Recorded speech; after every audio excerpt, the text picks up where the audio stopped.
kids as well, but I need your help. You can all now take out your phones, because I need your help.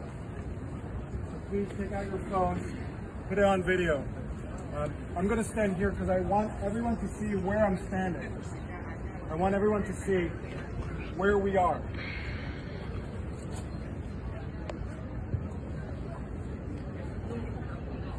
Okay. So everyone, please take out your phones because I want this message to get to every parent who sent their kids to Columbia University and trusted their kids and their children's safety with us. I want this message to get to every parent in America who sent their kids to NYU, to Harvard, to Stanford, to Berkeley.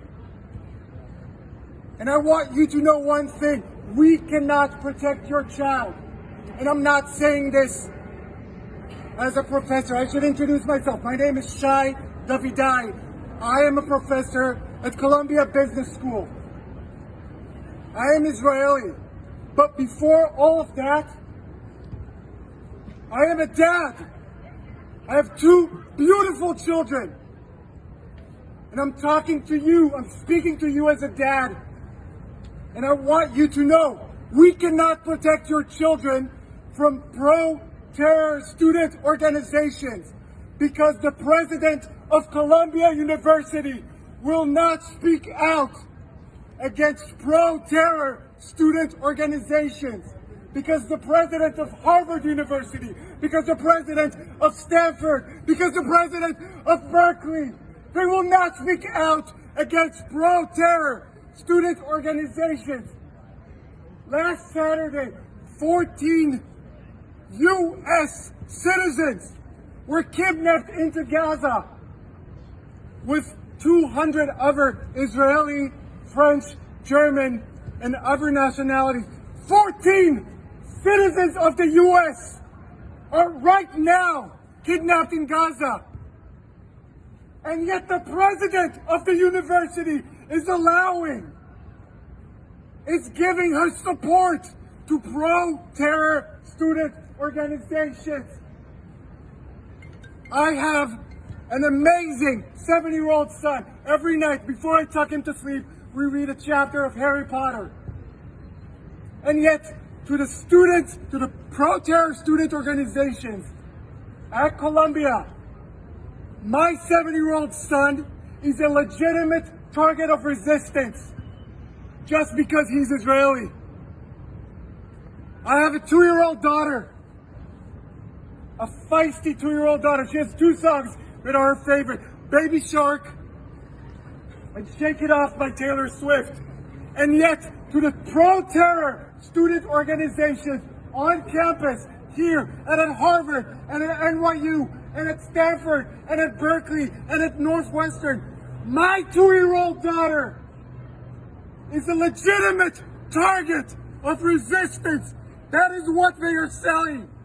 You are allowed to murder and kidnap my 2-year-old daughter in the name of resistance. And none of the presidents of universities all around the country are willing to take a stand. This is what cowards do. And I'll name it now. President Minouche Shafik of Columbia University, you are a coward. Because if President Biden can come up and say, no, this is unacceptable, this is inhumane, and if Eric Adams, the mayor of New York City, is able to say, this is not okay, then where are you, President Shafik of Columbia University? We are waiting for you to eradicate all pro-terror student organizations from campus.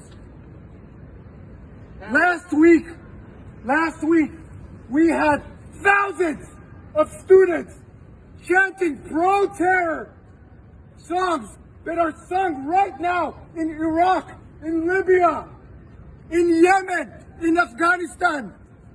They were singing this not in Gaza, not in Afghanistan, here in New York City. And this is the school that you want to send your children to.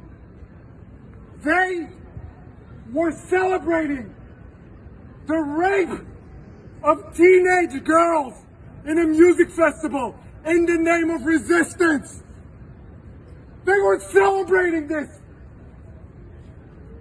And the president of the university is allowing these pro-terror student organizations to march on our campuses.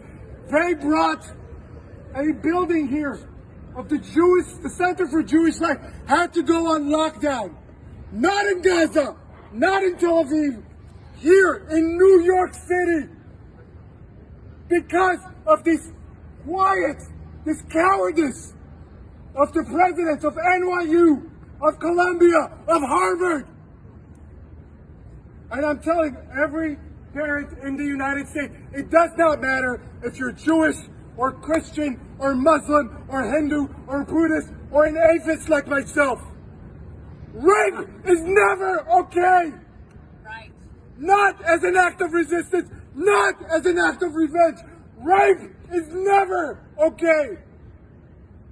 And if my amazing 2-year-old daughter was now 18 years old, I would never send her to Columbia. Not because it's not a great institution, it's an amazing institution, but because I know that she will not be protected there. Because the president of the university allows pro-terrorists to march on campus. We would never allow the KKK to march on our campus. We would never allow a pro-ISIS demonstration on our campus. Can you imagine in the city that had to endure 9/11, the worst attack on American soil? Can you imagine that here we have pro-terror student organizations? So what I want you to do now is I want you to go on social media. I want you to put this video online. I want this to get to every parent, every concerned mom, every concerned dad in around the United States. And I want you all tomorrow morning to call your kids' college, your kids' university, and ask them one simple question. Will you protect my child from pro-terror student organizations? And if your kid is not yet in college, but you are a concerned parent or a concerned grandparent, I want you to call your senator, your representative in Congress, your governor, your mayor, and I want you to ask them, are the colleges in my city, in my state, who are funded by taxpayers' money, are they harboring pro-terror student organizations? Because kidnapping 9-month-old babies is never okay. Rape is never okay. Murdering 89-year-old grandmothers who have Alzheimer's and do not know what is going on, shooting them in the head, executing them, is never okay.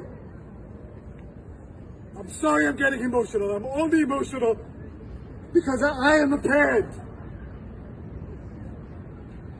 People have asked me in the past few days, are you not afraid to speak up? You're putting your job on the line. You got it all wrong. I am not afraid to speak up.